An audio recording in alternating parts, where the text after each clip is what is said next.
I live in a small town, and I came home one night at around midnight to the house that I share with 4 other roommates. When walking on the sidewalk, I noticed a man across the street facing the other side, seemingly doing nothing. I passed by and I entered my house, locking the door, and I went into the kitchen, passing one of my roommates on the living room couch.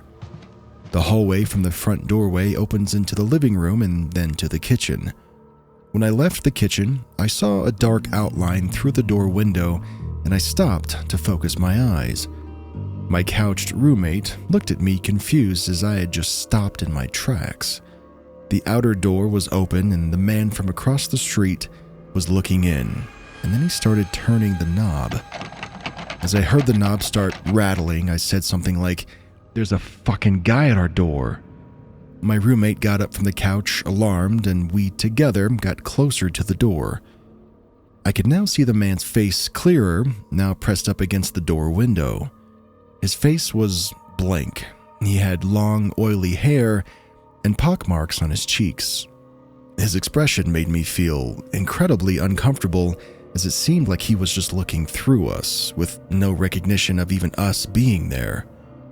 My roommate called down to my basement roommate to make sure his door leading to the backyard was locked. I got closer to the man as he kept trying the handle to go upstairs and alarm my other roommate. When we came back down, the man wasn't at the door, so we peered out the window to see him standing in our walkway, looking across the street again.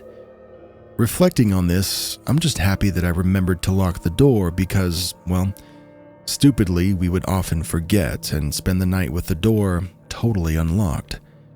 I don't want to think about what would have happened if the door was unlocked and he had stepped into our house. I think about how he probably would have walked through the hallway and my roommate on the couch would just see the stranger walk into our living room and scare the shit out of him. Most likely this guy was just drugged out by the way his expression was, but who knows what intentions he had. It felt like that could have turned into a horror movie at any moment.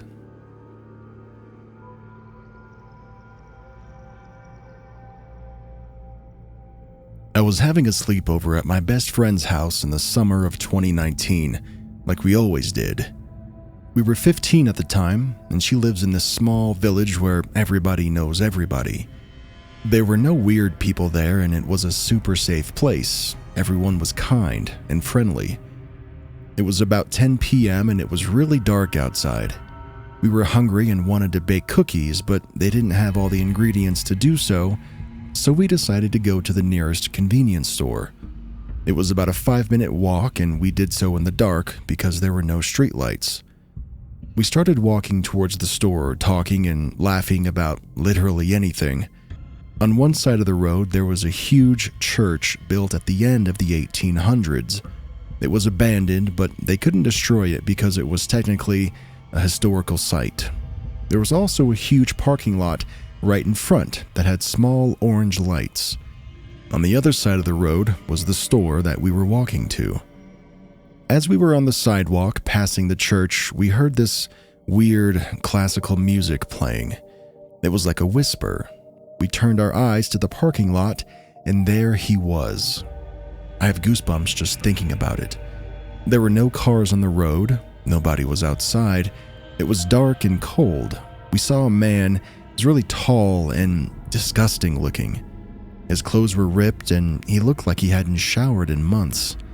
He was dancing in the church parking lot, doing ballet moves to a classical song at 10 p.m. on a random summer night. As soon as we saw him, we changed sidewalks to be further away from him. Our hearts were racing as we entered the store. We got our things and we went to the cashier. As we were paying, we told her that we saw the man dancing in the church parking lot and told her we were scared. She was confused and went to the window to look, but didn't see anybody. We were even more scared when we got outside.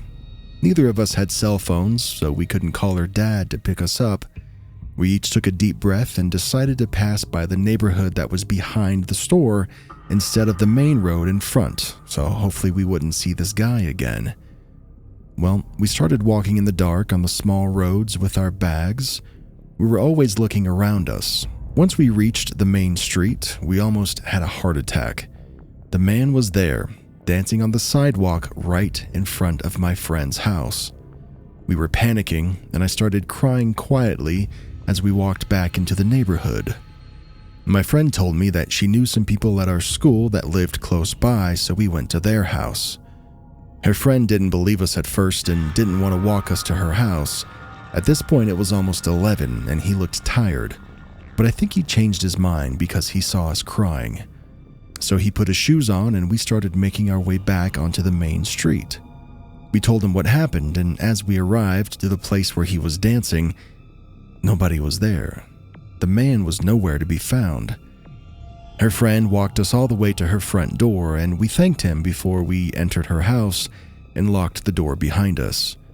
We told her parents everything, and they just laughed at us, saying we were being over-dramatic and that it was one of the safest villages and we probably just saw the wrong thing. We're both 19 now, and we still have no idea what happened that night. But we stopped going out when it was dark. We talk about this event all the time, and neither one of us can explain who he was or what he was doing there. Hey, it's me. Click subscribe if you like these scary story narrations. The goal of the channel is to, 1, raise your heart rate a little bit if you're into that, and 2, reach as many people as possible. Thank you.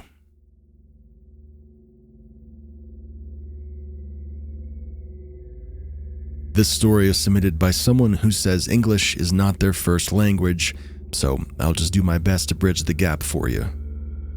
This story takes place a few years ago while I was still with my ex-girlfriend. I'm a male and I'm now 22 years old, but at the time, I was about 17 or 18. I was living with my parents, and we lived in a very small town of about 300 people. It's literally the campaign with 3 farms in this town, which includes lots of fields. We had the habit of walking in those fields thanks to a little path which is really old. The path only has enough space for 1 car or truck or tractor. And it was in the afternoon at about 5 or 6 p.m., and we decided to bring some snacks into a field near the road. We were positioned in a way where the drivers on the path could see us and we could see them. The field belonged to our neighbor, and they were cool with us doing this from time to time. We would smoke weed, we would drink, and we would listen to music, and everything was all right. However, at one point, a car parked in the middle of the road, and a guy got out. He's doing some stuff in the bushes, and at this point, I'm thinking, okay, this dude is just picking berries or nuts off the trees or something, or whatever, because it's the end of the summer, and they're ripe. But I still keep an eye on him. My girlfriend and I are talking in the field like we had been all afternoon, and then I looked back at the guy. He's standing still behind his car, and he's staring right at us. He's motionless. I don't say anything, and I look back at my girlfriend.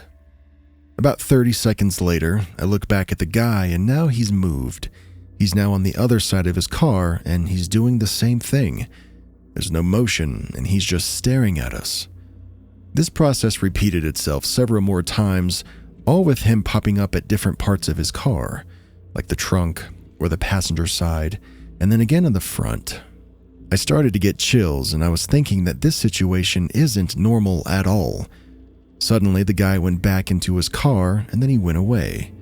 At this moment, I told my girlfriend to pack her things and that we would be heading home soon. Now, she tells me that I'm overreacting because of this weird situation and because of the fact that we smoked a little bit before, but she still listens, and now we're back on the road, heading the other way that the guy was coming from. The road is a circle, and every way leads back to my house. Now guess who's turned around and is coming right behind us with his car? The guy. He's still just staring at us while he's driving. My girlfriend now tells me that I was right to get up and move as quickly as we did, because now she's really freaking out that this guy is following us. We get to the stretch of road that's big enough for 2 cars to be on at the same time, and he passes us. I notice something in his passenger seat, but I can't tell what it is. In that same moment, my neighbor comes home, and he's now behind the guy. I stopped my neighbor, and I told her what we had just seen, and then she puts us in her truck and she takes us back home. My dad is a cop, and I told him the license plate number that we got, and he looked it up, and we found out that the car was stolen. It had belonged to a grandma. Now here's the end part of this story. A few weeks later, like I do almost every day, I ride my bike into the next town. It was still dark out because it's pretty early in the morning at this point, and all of a sudden I see a light come up behind me on my path. It was his car. I don't know if he knew that I was there, maybe it was just bad luck on my part, but I'm 100% sure it was that dude's car. He followed me until I took the path that narrowed, which only allowed enough space for one bike or some pedestrians to use.